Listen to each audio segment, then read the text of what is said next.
What's up, everybody? Welcome back to part 2 of our San Francisco adventure. My name is Aaron, this is my wife, Chris, and we are full-time RVers. Last week, we started our e-bike journey from our RV resort in Pacifica, California, which is just a few miles from downtown San Francisco.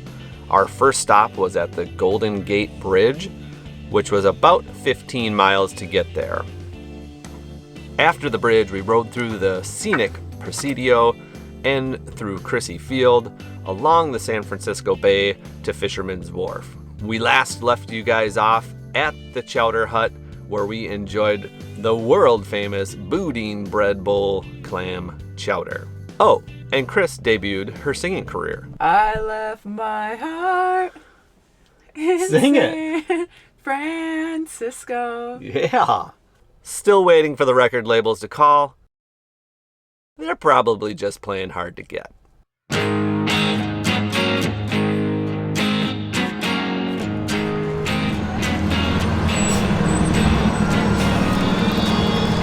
Jan?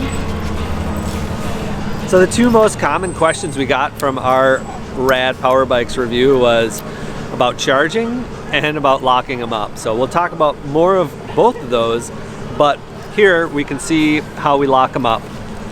These are Abus folding locks. Super heavy duty.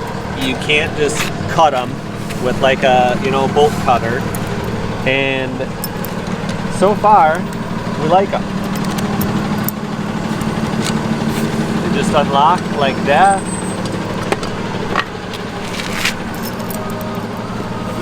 So they allow you to kind of get, a little bit more of a distance than like the U-locks, the traditional U-locks. They just lock like that. They fold up. They go right in these sweet little holders. And that's it. We feel pretty safe with those things on. Easy peasy. Yeah, but we still like to keep an eye on the bikes. That's why we sat right there. These are like newborn babies, where you keep your first child. Keep an eye on your first one. Yeah. Second one you let run around a little bit more. Yeah. And then the third one. Aaron and I are both third. Yeah, the third one just does whatever they want. We did whatever we want growing up. We turned out okay, I think. We're fine. But that's it. And then look at the size of this chain here. You just find something sturdy to lock them onto and you're all good. And we have a big chain like that back at the van. We'll show you guys later. I was going to say, it's just like the chain in our van. It's pretty close. It's pretty close. So, let's get back on the bikes. Beginning of Lombard Street. That's a big hill. Yeah.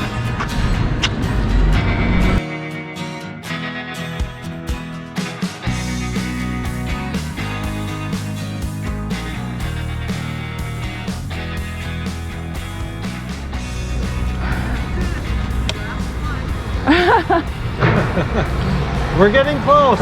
Are you rooting for us? Everybody tries to make it up the hill, including myself. It's hard. You know what? Find a dessert you get. That's right. Good way to look at it. What'd you say? We get dessert after? More wine, more dessert. Yeah, extra wine.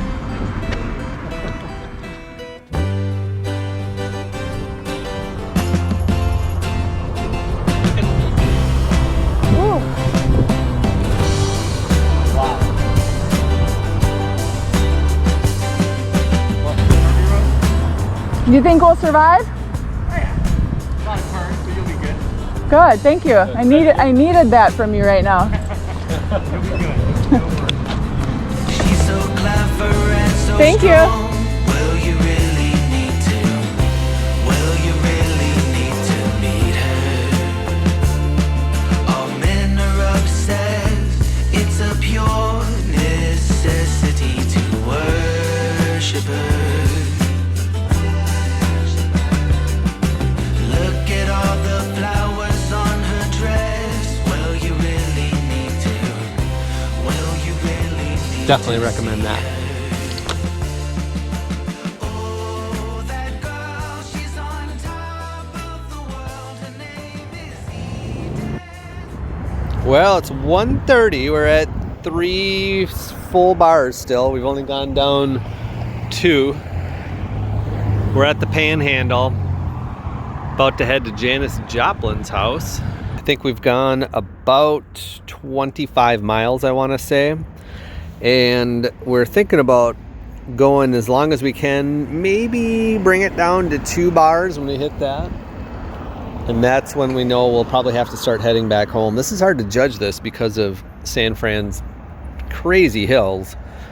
It isn't just like flat riding home. So hopefully we don't run out of juice, but... Somebody needed something. Oh, okay. Cool. I was just going over our battery juice and how far we got. And I'd say we're well into halfway through our day. yeah, it's 1:30. And my energy is high. I think I'm going to outrun Aaron on this one. It gets dark at like 5 nowadays. So we only have 4 more hours of sunlight. We got to watch the sunset on the way home. That's going to be beautiful. Oh, that'd be cool. Yeah. All right. Janice Joplin's house? Yeah. All right. Did you plug it in already? Yeah.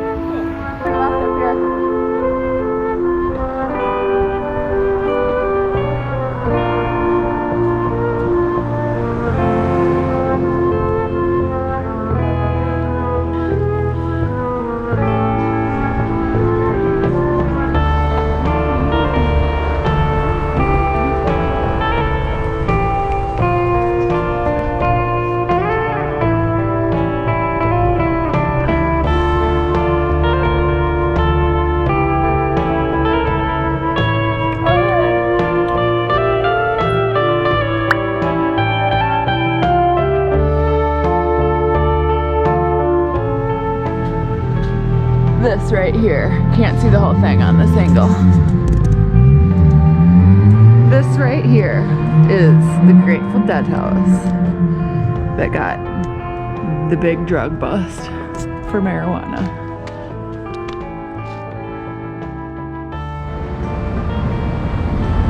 We are at the famous Haight and Ash Brewery, where the summer of love changed so many people's lives, and it was magical. And there's still a good little buzz here on this intersection, isn't there, Aaron? Yeah, not a ton, but a little bit. A little bit, enough to get me excited. A little bit of buzz. So over there we have the Jimi Hendrix Red House. Right behind us is Janice Joplin's house.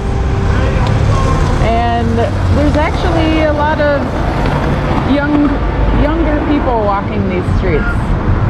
We're starting to see more people than we've seen all day.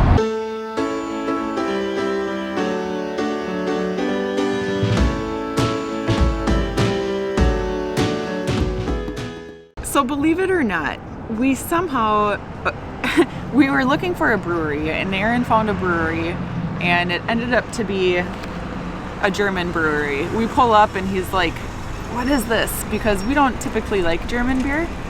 And long story short, we think it flipped over ownership or something, but here we are, we're enjoying IPAs. Luckily they have those. And we're just kind of laughing because we just came from Leavenworth and now we're at a place that serves wursts. And of course, my favorite thing that I always do is ask the server what their favorite thing on the menu is. I do it all the time. It wouldn't be a dining experience without it. And some servers pass and are amazing and they're passionate and they love what they serve and they love what they have. And other servers are so horrendous. It's like, okay, I'm not gonna even listen to what you just told me. Well, the cheese curds and... No, they'll go, well, what is it that you want? Do you want a sandwich? Do you want a salad? And then it's like, clearly they're not understanding. I want to know what you want. What's your favorite? Like, what do you have on your lunch break? The mozzarella sticks and jalapeno poppers are popular. So it's kind of a joke where people that are close to me understand that this is just something I do. Like Aaron gets it, my sister gets it, people that I dine out with regularly get it. And if they fail, I don't listen to anything they said. But if they're like super passionate and they start rattling off these dishes, I'm listening and I'm probably gonna get it. so this guy says schnitzel. And I'm like, what? You guys have... Aaron and I are like, God, we were just in Leavenworth, Washington, and we were trying to get schnitzel, and we didn't get schnitzel. And I feel like this is just karma's way of getting schnitzel into our life. And so we're thinking about getting schnitzel. Anyway, we're looking at this menu. David Hasselhoff is on it, which I find really funny. And we're gonna get some wursts. And I'm reading through these wursts, and I'm like, traditional white sausage. And I know Erin won't like traditional white sausage. She's gonna feel like it's poached and gross. So then I'm like, well, what kind do you think you're gonna like? And Aaron immediately says, I already know I want the Wisconsin white cheddar brat, which is hilarious because we're from Wisconsin. So it's like, you can't take the boy out of Wisconsin. So we'll probably get that cheddar brat, and we need to ask about the schnitzel because it's not on the menu. So it's even better. It's even better. It's a secret hidden menu schnitzel. I do have one client named Daniel. He's originally from Germany, and he got really excited about the fact that we wanted to try schnitzel. And he said if we find a really good schnitzel place to share it with him. And based on this server's recommendation, the schnitzel here is top notch, and I think we're gonna find out, but we gotta figure out how to order this secret schnitzel.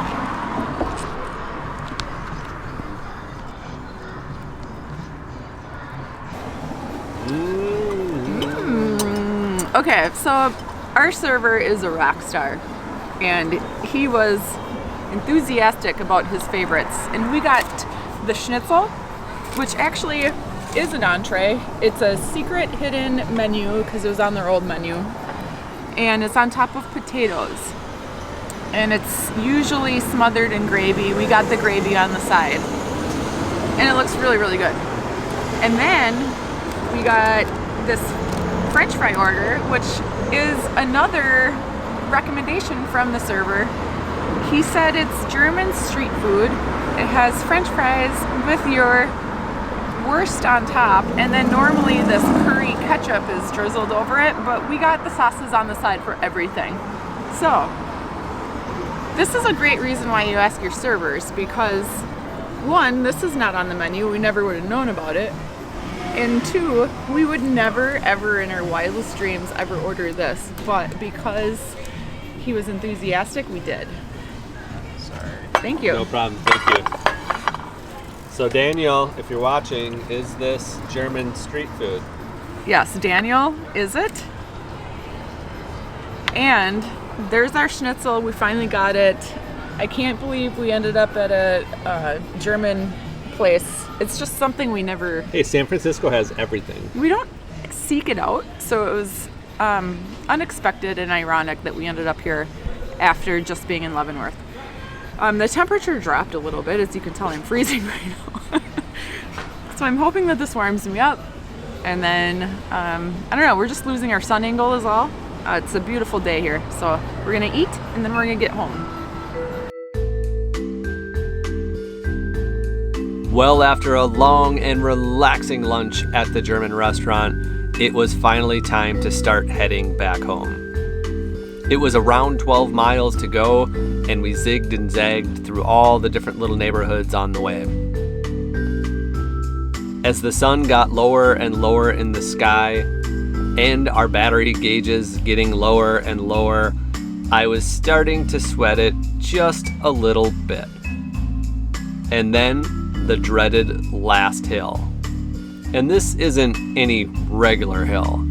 This thing was like over a mile long and a steady incline the entire way. And my battery was on its last leg. The battery didn't die, but the assist was going down and down and down and down. And finally, trying to huff this 70-pound bike up the hill got the best of me. So I had to walk it up to the top of the hill.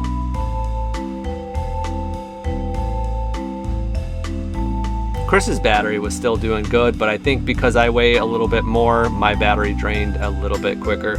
Or maybe I'm just a little heavier on the throttle. After a half-mile walk or so up the hill pushing the bike, we finally made it to the top. And here's where having a bike comes in handy. You don't need battery to go down the hill. And from this point, it was about 1.5 miles straight down. At this point, we were wishing we would have left a little earlier because the sun was continuing to set and it was getting darker and darker.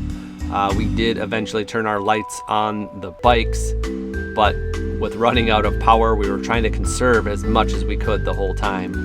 And then around the final corner, there's the ocean, the sunset, and just an amazing end to a wonderfully fun day. And it was just a beautiful, beautiful ride. I'll have to admit I was slightly flustered on the way home when the battery began to die.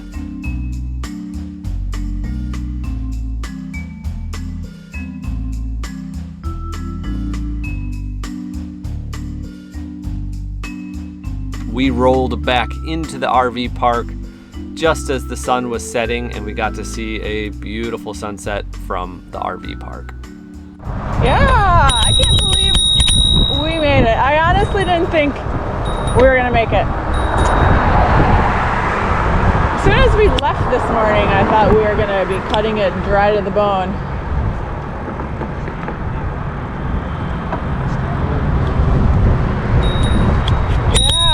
Best day ever, and what a better time to roll in than sunset. Aaron, picture a perfect day from start to finish. Hey, fantastic ride home. Well, Aaron,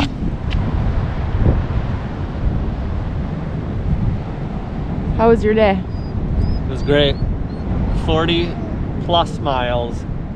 We just coasted in. That last hill really took us out on the way home, but it was like 1.5 miles straight up. And then it was like 1.5 miles straight down.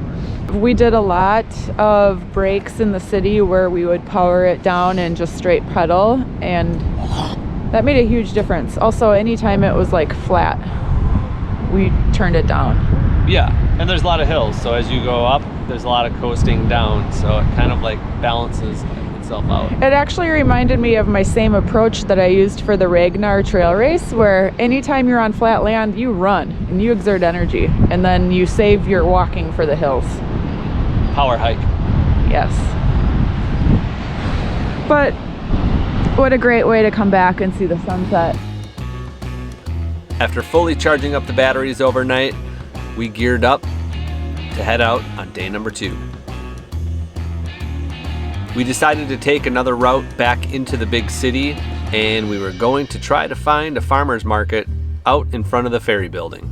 This brought us past Oracle Park, and once we got to the farmer's market, we found ourselves a little underwhelmed by what was there. So after a quick stop for coffee, we decided to head back out, and we found ourselves in the financial district, which was much different than the residential areas that we were in yesterday. This was a much busier downtown area, and it was fun to see the hustle and bustle of the workday. Riding through the skyscrapers was fun too. Next up was San Francisco Chinatown, the largest outside of Asia. Chris bought some postcards, and we found a little place to enjoy some dim sum and ramen. After lunch, we explored the third most visited park in the country, the Golden Gate Park. At over 1,000 acres and 3 miles long, it comes in at 20% larger than Central Park in New York City. All in all, we did about 90 miles on the pavement in San Francisco, and we truly feel we got a great experience of the whole city. Thank you so much for watching, everyone, and I'll leave you with these words of wisdom from Chris. The day was perfect. Our server was fantastic. Our food was fantastic. Our beer was fantastic. San Francisco was fantastic. The sights were fantastic. Our bikes were fantastic. Aaron's fantastic. That's all I got. It was so fun here. You gotta come. So, thank you so much for watching, and catch us next time. I don't know where we'll be, but you'll be with us. Don't mess with the half. That's how we lock the bikes up here. 1 foot away. Just comes right to the table with us. Seating for 4, please. Yeah.